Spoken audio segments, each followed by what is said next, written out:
mysterious traveler.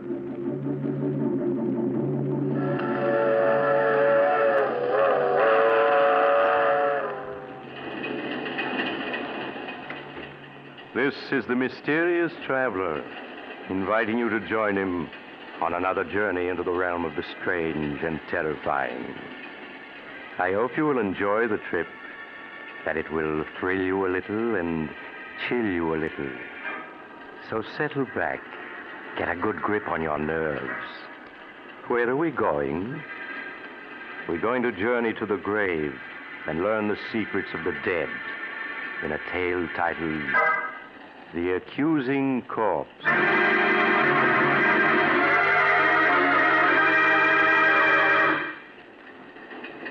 Some years ago, when I was a county coroner, I was called in on a most interesting case.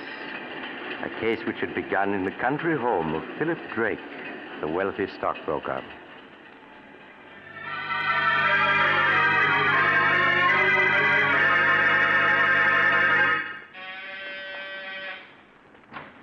Roger, thank goodness you were able to get here in time. I left town right after I received your call. What's wrong, Philip? You sounded so upset over the phone. It's Vivian. She's upstairs in her room packing.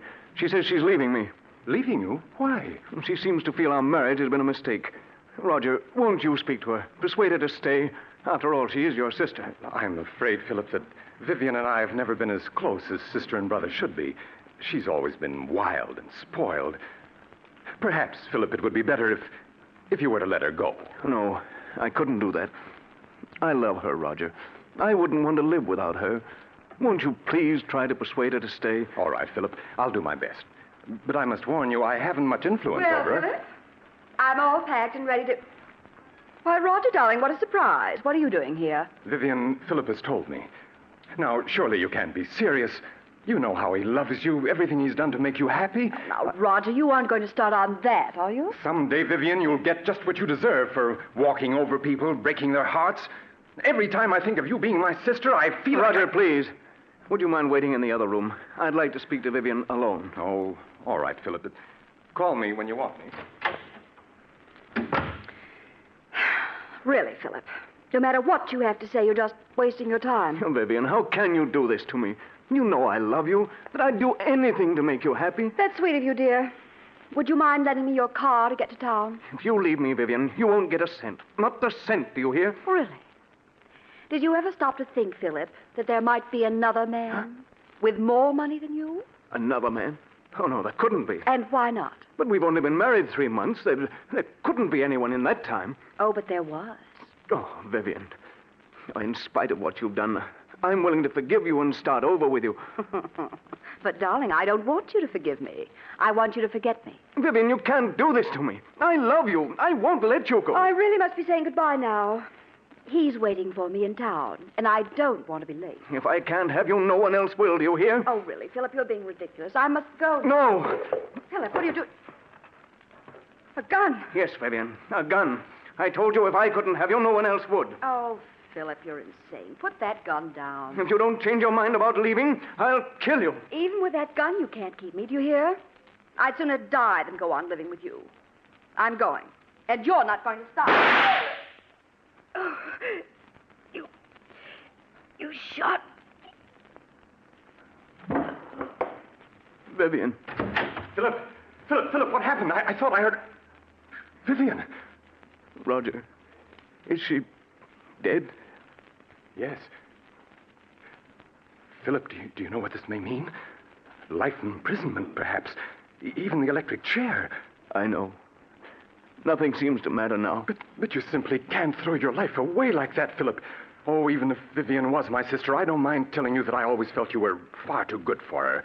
She didn't deserve to be your wife. Oh, please, Roger. Now, look, Philip, if we were to get rid of the body, who could possibly know that she didn't leave here tonight as she'd planned? No, it wouldn't work, Roger. You can't get away with murder. That's nonsense, Philip. Now, if we were to bury her in the woods, no one would ever find the body. Bury her in the woods? I couldn't do that. Then I'll do it. You can wait here till I return. But, Roger, what if... Philip, you must let me handle this. You'd better give me the gun. All right, Roger. You are. Good. Now, you wait here while I get rid of the body.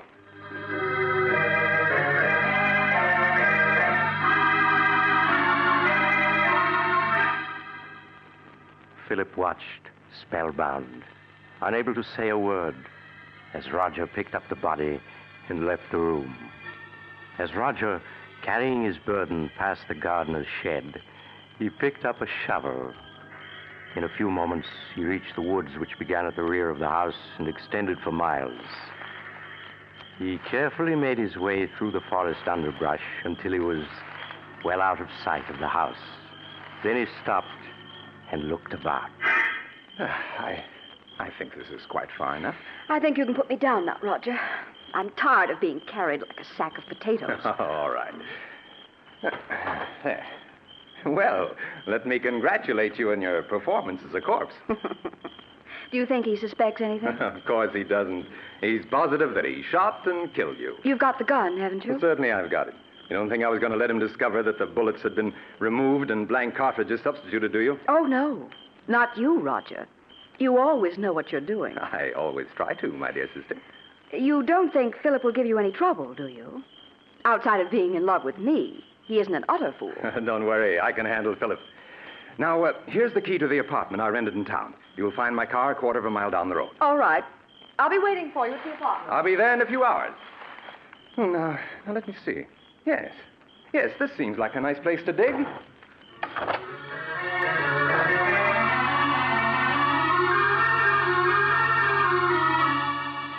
The next morning, Roger called on Philip at his office.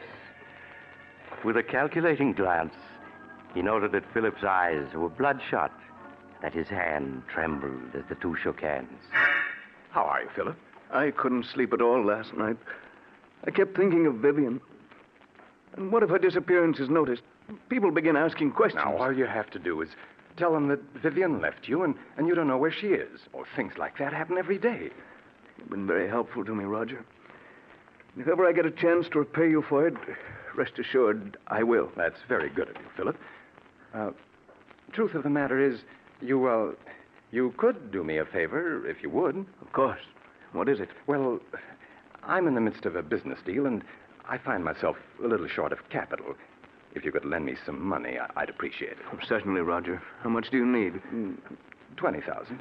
20,000? That's quite a lot. Naturally, Philip, if you feel you can't lend it to me, I'll go to a bank and try to borrow it isn't that I can't lend it to you, Roger. It's just that the amount surprised me. Shall I make the check out to you? Yes, if you please. All right. I can't tell you how much I appreciate this, Philip.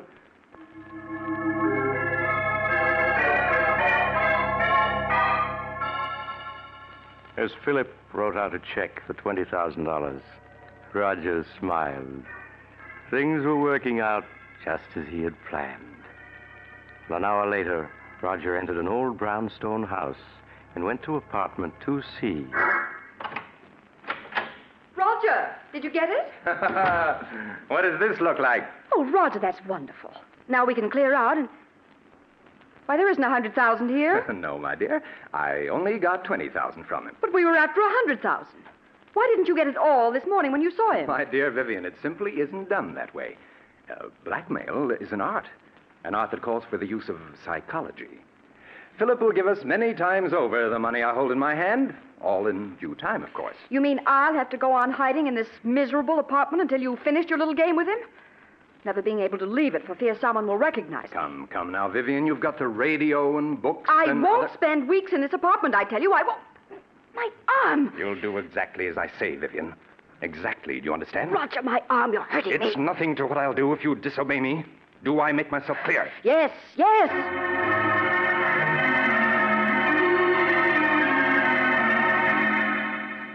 A week passed. A week in which Roger patiently bided his time. For time, he knew, was working on his side against Philip. Then one morning he called on Philip at his office. Good morning, Philip. How are you? How do you expect me to be? This past week I've been able to think of nothing but Vivian and what happened that night. Philip, you must stop brooding over it. Whatever happened was her fault, not yours. Yes, you're right. Perhaps what I need is a vacation. Yes, of course. A trip would do you a world of good. And if I could afford it, I'd go along with you. You mean you haven't any money? I'm afraid not, Philip. That's what I've come to see you about. I must have $40,000 at once. 40,000? Yes, I know it's a good deal of money, Philip, but without it, I'll be ruined. Well, naturally, I want to help you, Roger, but 40,000? If I don't get the 40,000, Philip, it may mean prison for me. Now, you wouldn't want to see that happen, would you? Well, of course not, Roger, Now, but... after all, Philip, I saved you from prison. In fact, I made myself an accomplice to Vivian's murder by not turning you over to the police. Well, yes, I know, Now, but... you could hardly expect me to remain loyal to you if you weren't willing to help me, could you? I see. It seems I haven't any choice. Very well, Roger. I'll write you out a check.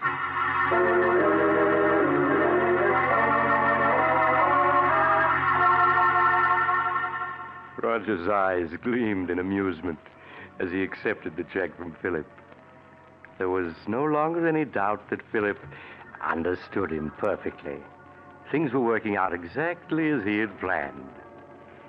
Later that day, Roger went back to the old brownstone house. There was a smile on his lips as he entered apartment 2C. Look at this. $40,000 in cash. Oh, Roger. Now, wasn't this worth staying in hiding for, Vivian? And there's plenty more where this came from. Who could that be? You better get behind that screen. No. All right, Roger. Yes? COD for Miss Brown. It amounts to $64. Oh, you must be mistaken. There's no Miss Brown here. This is the address she gave. It's in care of Mr. Roger Martinson. That your name? Why, yes, but I don't know any... Those packages are for me, Roger. How much did you say the COD was? $64, miss. Oh. Here you are. Thank you, miss. Here's your receipt. Goodbye. Goodbye. When did you buy those clothes? This morning? You mean you went out shopping in spite of what I told you? Well, I was sick of being cooped up in this apartment day and night. I had to do something for a change. And what of my plans? You risked everything with so much at stake. Roger, stop looking at me like that. I tell you, I couldn't stand being cooped up in this apartment any longer. But I gave you orders to stay here. Well, I won't. I want you to get the rest of the money at once so we can clear out. And if you don't, I'll go shopping whenever I feel like it. You can't make me stay here. You'll do exactly as I say, Vivian. I won't allow anything or anyone to interfere with my plans. I've worked out every step perfectly, and there isn't going to be any slip-up.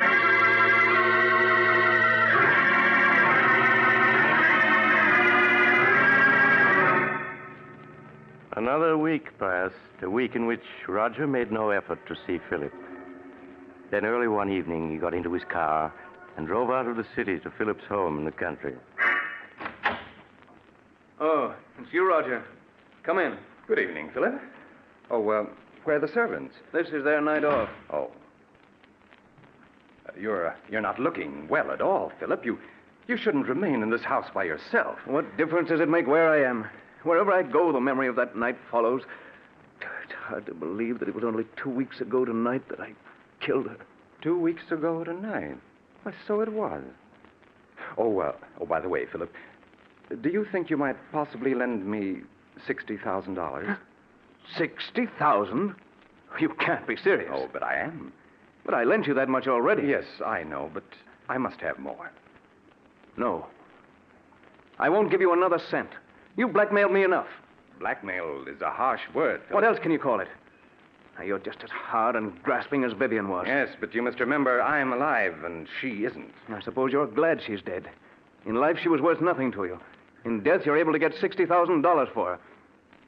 In death? How do I know she is dead? But don't be foolish, Philip. You saw her lying on the floor in this very room. Yes, but how do I know she's dead? It was you who examined her and told me so. And you buried the body by yourself. Well, I just wanted to spare you, Philip. Just exactly where did you bury Vivian? As a matter of fact, how do I know the whole affair isn't staged for my special benefit, so that you can extort money from me? Oh, surely you don't believe that, Philip. Why, you shot her with your own gun. Yes, and you took the gun away from me immediately after the shooting. Suddenly, that whole affair is becoming very clear to me. I tell you, she's dead, Philip, and buried out in the woods. Then I want to see the grave and the body you say is in it. But this is ridiculous. I won't go searching for a grave in the middle of the night. You shouldn't have to search for it, Roger. Not if you really dug one. Come along. We can pick up a shovel at the tool shed. I won't do it. I said come along, Roger. Oh, Very well. But I'm not certain I'll be able to find the grave. After all, the woods is fairly large, and it's been 2 weeks since I buried her. That's all right, Roger. We'll stay out there until you do find her.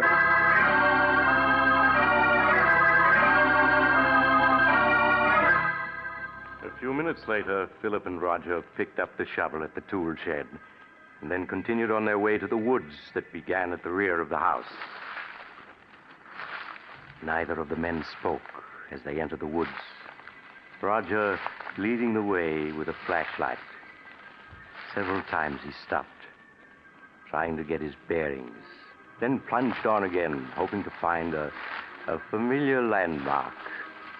It became apparent that Roger was growing less and less sure of himself.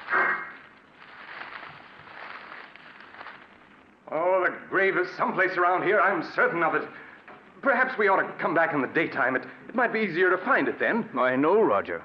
You shouldn't have any trouble finding it now, if it exists. It does exist, I tell you. It's just that the woods are so confusing at night. Everything looks so different. Just keep on searching, Roger. Well, perhaps this is the spot. It looks something like it. Well, is it or isn't it? I don't know. It looks like the place where I buried her, and yet I'm not certain. There's only one way to make certain, and that's to start digging. Here's the shovel. But suppose this isn't the spot. Then we'll dig somewhere else. In fact, we'll dig up the entire woods if necessary. After all, you're certain she is buried in the woods, aren't you? Go ahead, Roger. Start digging. Oh, very well.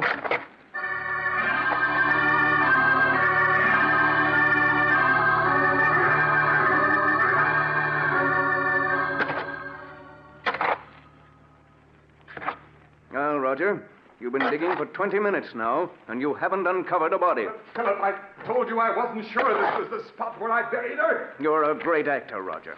But I'm afraid this time you've overplayed your role.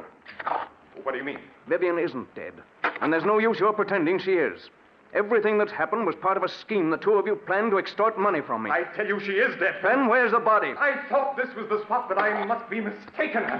I'm sure I didn't bury her any deeper than this, but if I... Philip, turn the flashlight this way. What is it? Look. Do you see what I've uncovered? A hand. Yes. This is the spot where I buried her, Philip. Just a few more shovelfuls and I'll have her uncovered. Oh, it can't be. There. There you are, Philip. Of course, she's been in the ground for 2 weeks, but I think you can easily recognize that it's Vivian. Yes, it's Vivian. And look, Philip, here's the bullet hole under her heart. The bullet hole that you made. I don't want to see any more. I've had enough. You should trust me a little more, Philip. Everything I did was for your own good. After all, you don't want to go to the electric chair, do you? I don't care what happens anymore. I can't stand having her death on my conscience any longer. I'm going to call the police. Don't be a fool, Philip. You know it might well mean the electric chair. I'll take my chances. Anything's better than going on living the way I have these past 2 weeks. I'm going back to the house and call the police. Philip, come back, Philip!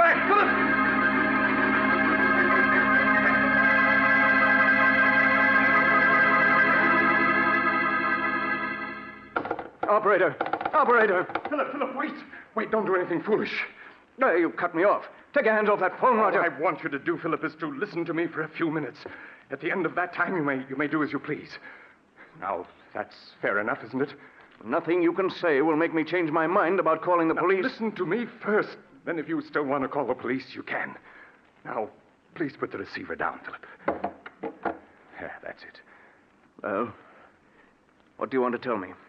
Well, do you mind if I mix myself a drink first? It's been a rather difficult evening. Very well. Oh, well, what about one for you, Philip? You look as though you could stand a drink. No, thank you. Oh, nonsense. It'll do you good. What is it you want to say to me, Roger? Huh? Oh, yes. Say to you. Oh, yes. Yes, of course. Here's your drink, Philip. Thank you. Well, now, what shall we drink to? We'll drink to your good luck, come what may.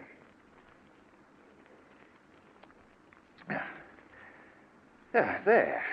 I feel a good deal better. All right. Now that we've had our drinks, what have you got to say? Oh, yes. What I wanted to say was I never let anything interfere with my plans, Philip. What do you mean by that? Simply that I can't allow you to go to the police, and therefore you shan't. It would spoil my plans. Oh, it would it? Well, I'd like to see you stop me. I have, Philip. In a very little while, in fact, in just a few seconds, you'll be dead. Dead? What are you saying? Yes, Philip. The drink I mixed for you was poisoned. Poison? Aren't you finding that it's becoming difficult to breathe? Oh, no. You couldn't have. My throat. It burns. Yes, I know, Philip, but it'll all be over in a matter of seconds. Now, I see it all. You murdered her. Yes, Philip. Just a week ago tonight, she died according to plan. Uncle, please, Joe. I'm afraid, Philip, that you haven't the strength left to reach the telephone. I will.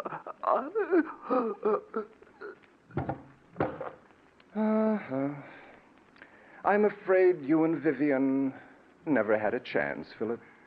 I had things worked out perfectly, down to the smallest detail. Hello, operator. Operator, please connect me with the police.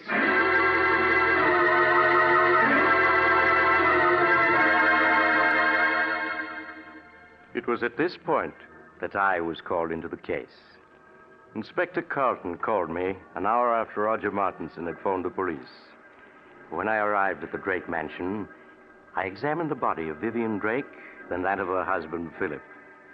When I had finished my examination, I entered the library, where Inspector Carlton was questioning Roger Martinson. Hello, Doc. Oh, Doc, this is Roger Martinson. Mr. Martinson, this is Dr. Smith, the county coroner. How do you do? Hello. I'll be with you in a few minutes, Doc. Just stick around. Now, Mr. Martinson, you were telling me how you came to this house 2 weeks ago tonight to see your sister and found that she was gone. Yes. Yes, my brother-in-law, Philip, told me that she'd gone on a vacation. Now, I thought it strange at the time that she should have gone away without saying goodbye to me, as we were always very close. But days passed, and I didn't hear from her. Tell me, was it like your sister to go away and not write? No, it wasn't, and that's what worried me so. These past 2 weeks, Philip kept putting me off when I inquired about Vivian's whereabouts. Well, tonight I couldn't stand it any longer. And I came to this house to have it out with him. What did your brother-in-law say when he saw you? Well, he was quite agitated at my unexpected arrival. When I couldn't get any satisfaction out of him regarding Vivian, I threatened to go to the police. Then he broke down and confessed that he murdered Vivian. When did he murder her? He told me that he'd done it 2 weeks ago tonight. Why, that was the very night I'd come here to see Vivian, and he told me that she'd left for a vacation. I see. Go on. Well, naturally, when he told me he'd murdered her, I was aghast.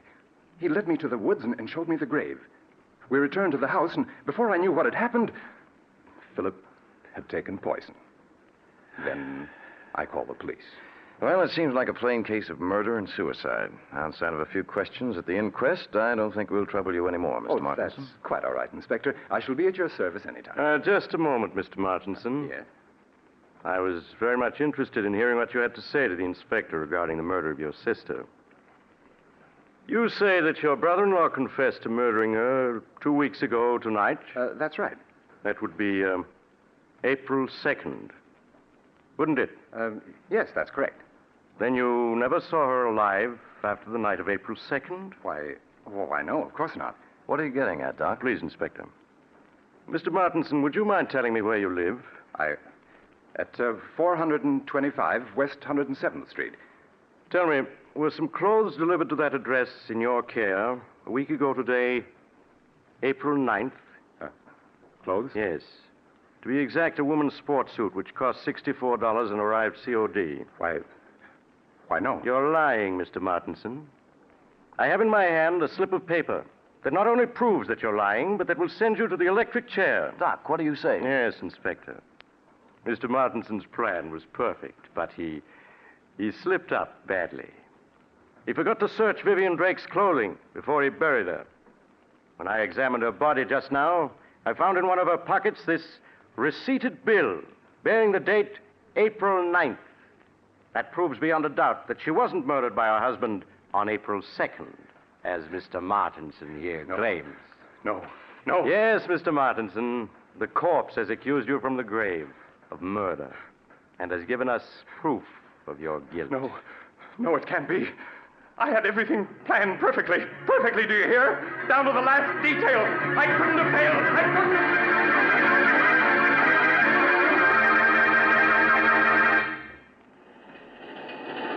This is the mysterious traveler again.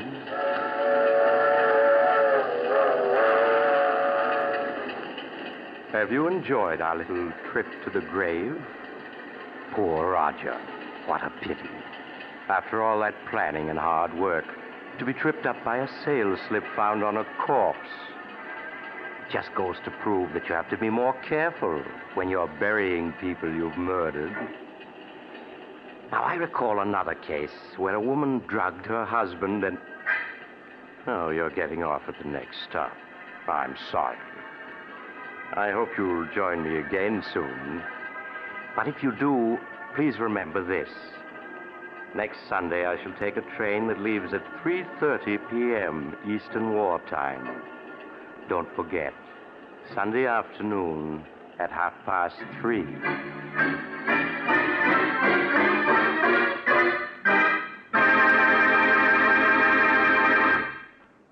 You've just heard Chapter 20 of The Mysterious Traveler, a series of dramas of the strange and unusual, brought to you each week by station WOR. In tonight's program, The Accusing Corpse, Don Randolph played Roger. Also featured were Maurice Tarplin and Philip Clark. The Mysterious Traveler, written by Bob Arthur and David Cogan, is directed by Jock McGregor. Original music was played by Doc Whipple.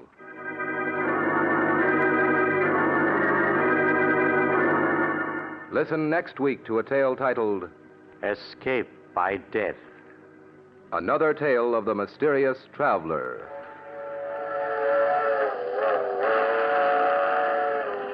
The Mysterious Traveler is presented by WOR Mutual every Sunday over most of these stations.